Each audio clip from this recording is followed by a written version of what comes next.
So you were saying that Harrison's Tank tank top. top is different, or No, it's an adjunct. But instead of re-envisioning simulation theory inside of it, it essentially has it as a dependency. okay, so it expands on it. Correct. Okay, go for it. You're looking around. Did you need to use the restroom or? No, I'm fine. I can though, right? If I have to? Yeah, it's right through there. Yeah, just whenever. Let me know. Okay, so we understand simulation theory, yes? Yes, and just remember to keep the mic pretty close. About this far Sorry. away. All right. So, consider, what would you say is the most sentient life, the most intelligent life, the most conscious of the predicament of existence? I mean, humans, right? I mean, is this a trick question? No, not a trick. I'd say so too, right? Humans. I mean, nothing we know of or even have trace evidence of comes close, right? Right. My thoughts exactly. Okay, so let's look at what we as these highest order beings do. We create, we invest, and we gamble, right? This represents all things. We do more than that. Not really. I mean, look, we all actually only do one thing, a single thing, and that is play games. Everything we do in life is part of a game. Everything. This sounds like it's gonna get interesting. You have no idea where this is going, but it'll definitely be interesting. Okay. All right. Well, hold on. Let me buckle up. Ow. Okay. Okay. Consider games themselves, right? There are rules, players, spectators, maybe coaches, managers, assistants, and on and on and on, right? Okay. Consider building. Some people like to pour cement. Some people like to wire up lights. Some like to draw the building. Some like to plan the city itself. All of these people might work for different companies. Okay. Consider investment in assets like equities, in derivatives of those, hedge futures. Consider gambling. We'll use chance, skill, endurance, all sorts of things. Okay. Now, consider, for example, to become a player on a sports team, you have to play a game. You have to take tests, right? Maybe a physical test, mental test, personality tests, and you have to perform well at those tests, as those tests are just games, something we try to perform well at. So to get to play a game, we have to play sub-games well. Right. Okay. Similarly, if a company is hiring, let's say, an engineer to help design a large building, that company is going to put candidates through tests. Maybe they'll ask to see the results of their previous gameplays, right? Like previous buildings they worked on. Or paper tests and scores. Maybe they'll ask the candidate how they would solve a particular engineering puzzle. Yeah. Okay. Consider an investor to be hired for a brokerage, right? He'd be tested to see how he performs under time constraints and with large sums of money. A game, right? If you're going to hire a CEO, you're going to hire one that has solved other similar puzzles, right? Or played similar games and won. Okay. I can see how we play lots of games, but everything is a game? That can't be true. Well, that isn't necessary for Harrison's tank top, but it's objectively true, right? Eating, dating, shopping, even sleeping is all part of a game, right? You sleep to recharge your character so that you can perform at a similar level as other characters tomorrow, so that you won't lose your, let's say, job token. Ah. And that job token is important because if you play games well there, you can gather more spend tokens. And why would you want more spend tokens, right? Maybe you'd buy more wood to make a nicer house. A nicer house proves to potential mates that you're good at playing games and you can keep getting more spend tokens. Wow. Okay. That got a little freaky. Okay, so now let us even consider that besides all those real life sport games, buildings, investments, gambling, all that, we have a one-to-one equivalence in the digital domains. We have video games, right? Electronic leagues even. Sims, right? Where you can plan cities and buildings and families. A Second Life, crypto, points, even betting on the outcome of it all, right? I mean, in a way, equities are just a high-level gamble on a team, right? The C-suite players, hired talent, company strategy, and so on. Yeah, okay. I agree with all of that. I mean, it makes me feel uneasy framing everything as a game, but that's probably correct. Well, is it not at least possible that we are preoccupied by some sort of game for a large portion of our lives? I'll agree, because I'm sure you can go on and on with examples if I said no, so. Okay, and can we agree that at the very least, the higher up we go in terms of reward and power, we are game tested? The CEO, the engineer, the programmer, and so on, right? Yes, definitely. I mean, look, we could even talk about the sole core potential for all life, right? And human life, reproduction. We're not here to be a regional manager. Our sole unadulterated purpose is to reproduce. Sure, the rest is essentially entertainment. Yeah, and even when we reproduce, it's a game, right? We promote from person to parent. And if we do that well, if we take care of our offspring well, they can reproduce. And our effort is rewarded with promotion to grandparent. Man, you're freaking me out. But yeah, you're right. I mean, so everything is incentivized in some way. There's rules, there's players, there's rewards, there's promotions. Yeah, I'm on board. Okay, so now we remember the simulation theory, right? Yeah. What do those first people know? What year is it there? Have they ascended to a higher reality? Perhaps a fourth or fifth dimension? Sure, it's possible. It's also possible that all these millions of simulations took place in 10 seconds and that first being, or whatever you want to call it, is just in the bathroom still. Sure, okay. But it is more likely the time has probably passed, right? They have been doing this for a while, and they are much further along than we are. Oh, for sure. Yeah, they're much farther along than us. I mean, this is what we have now is version 1, right? We're 50 years from really a version 2. Right. Now, consider, let's say, if we found a way into the next dimension to elevate ourselves to become even higher beings. Don't you think in order to do that, we would have to essentially qualify, right? We'd have to pass a test. Sure. I mean, we're going to Mars, and the plan is not just to send a bunch of randos over there. Right. I mean, we're going to be selective, right? We test them. Right. So might a test to qualify from going from third dimension into the fourth dimension, might it be a test of our understanding of what and where and who we are? Sure, yeah. Might that test look like a simulation of what and where we are, right? A simulation of the universe. Or say a mastery of the third dimension. Like, how do you allow somebody into the fourth dimension if they don't fully understand the third dimension? Oh, yeah, okay.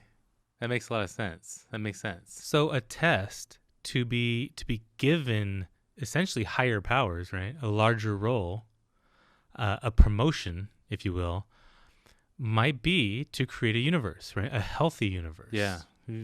So we're just a test? Hold on. We're not there yet. All right. It's possible, for sure.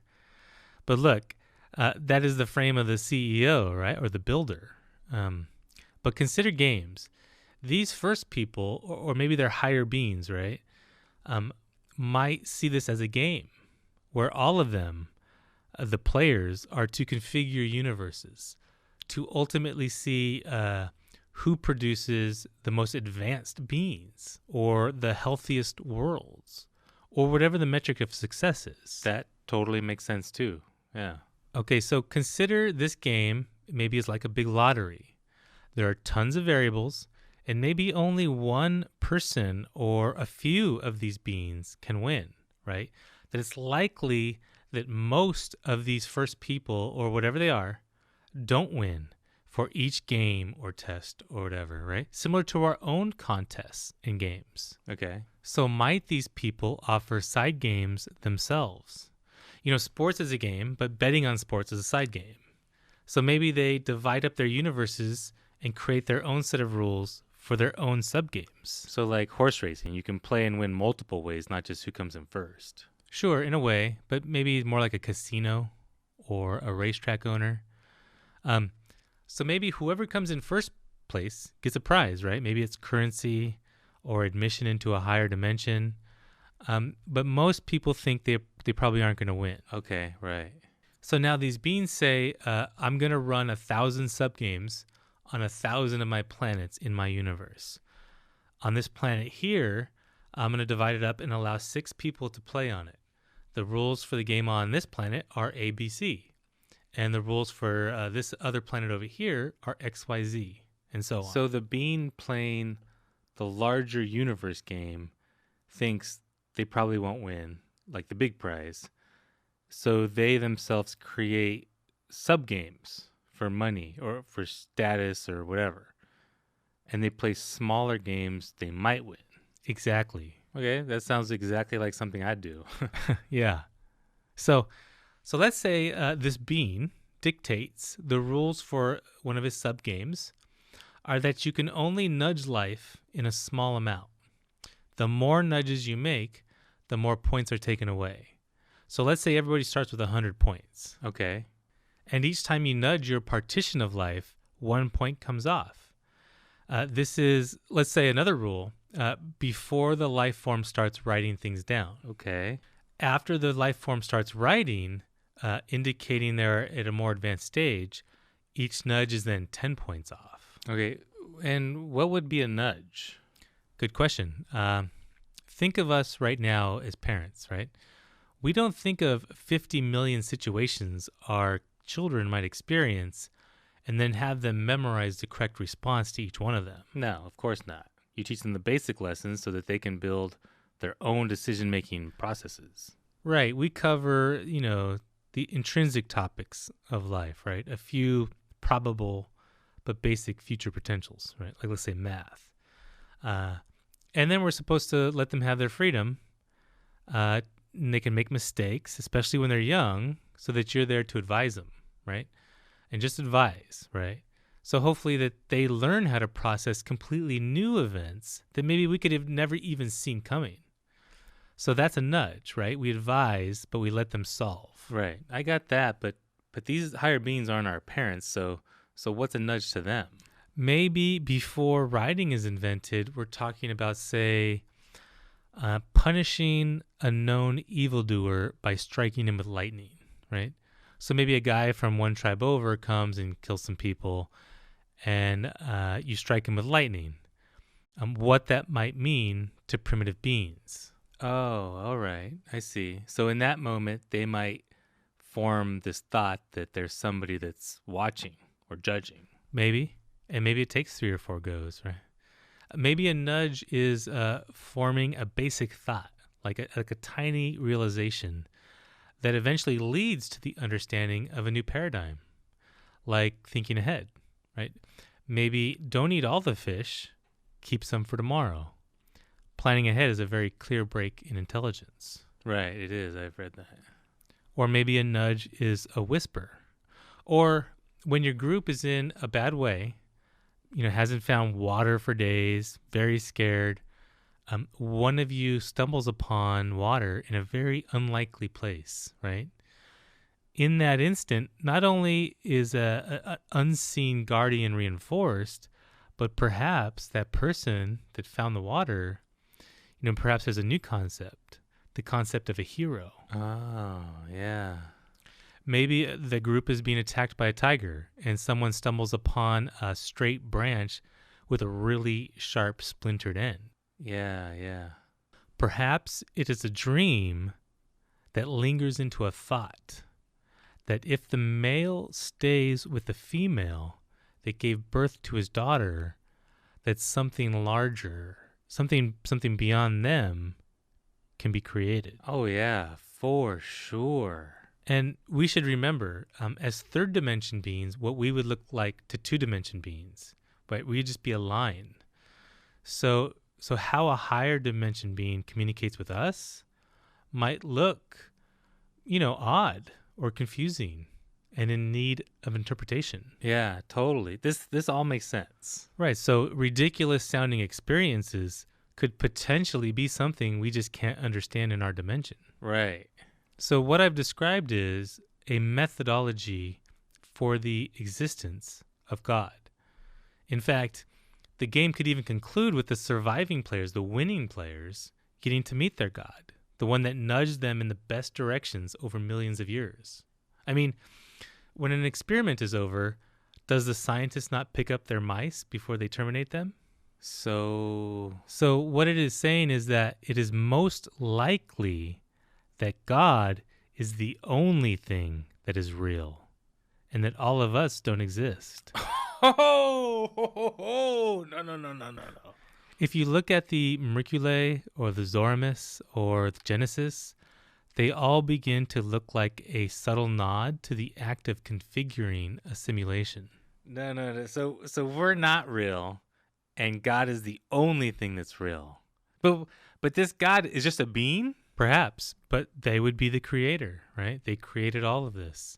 And there's some interesting data around NDEs. You heard of this? Near-death experiences?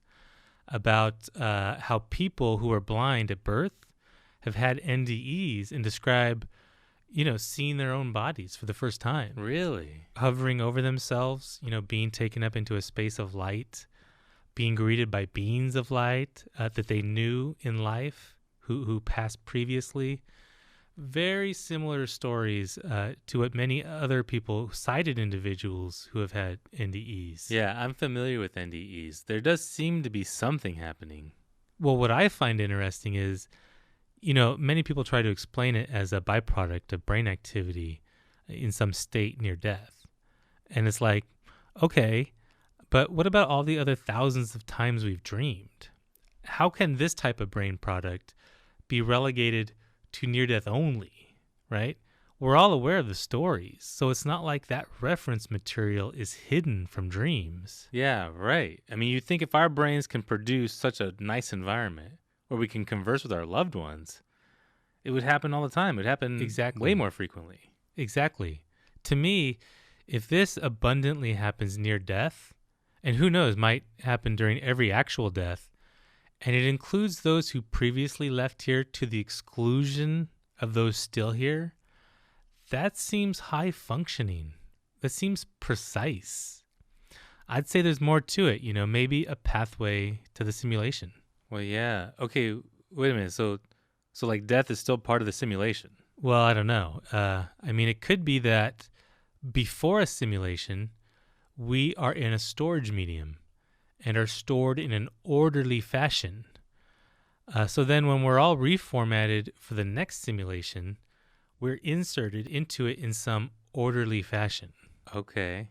When we die, we are pulled out of the simulation and stored back in our original order, which would be around others previously pulled out that we are familiar with because they were also in their original order. Oh, yeah. Okay. I see.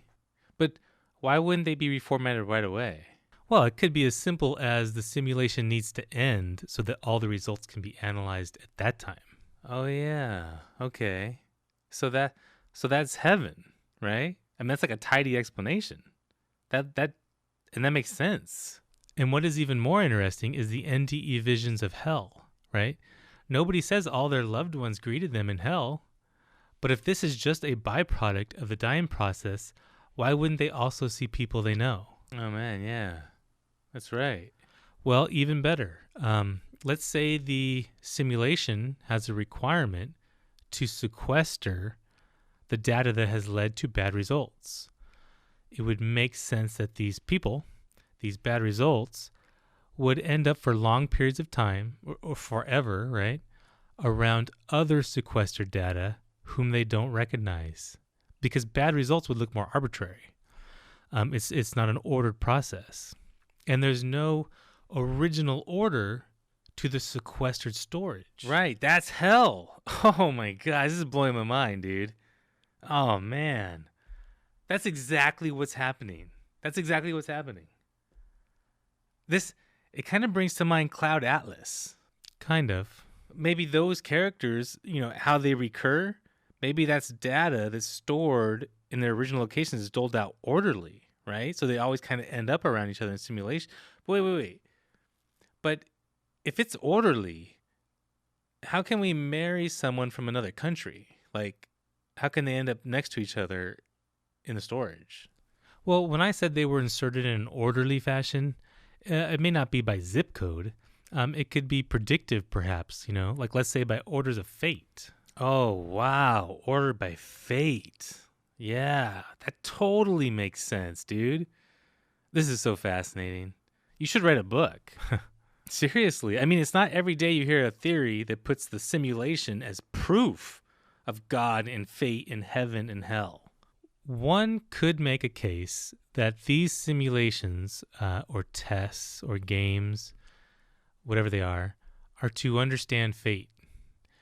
And if we are formatted just before a new simulation and our completed successful results are returned to order, heaven, or error out in disorder, hell, then the quality of the initial format, or say the proximity to the configuration of your previous role, could address everything. Heaven, hell, life, death, even reincarnation. Right. Yeah. It is more likely that everything exists, right? God, simulation, reincarnation, everything. It makes more sense that everything exists and everything doesn't exist. Okay, well, that's 2 steps back. Well, the only way everything can exist is if none of it exists, right? Space-wise. The simulation could be or organic in nature, or it could be something beyond organic, right? Perhaps all this is a thought in God's mind. Man, you just blew my mind, dude.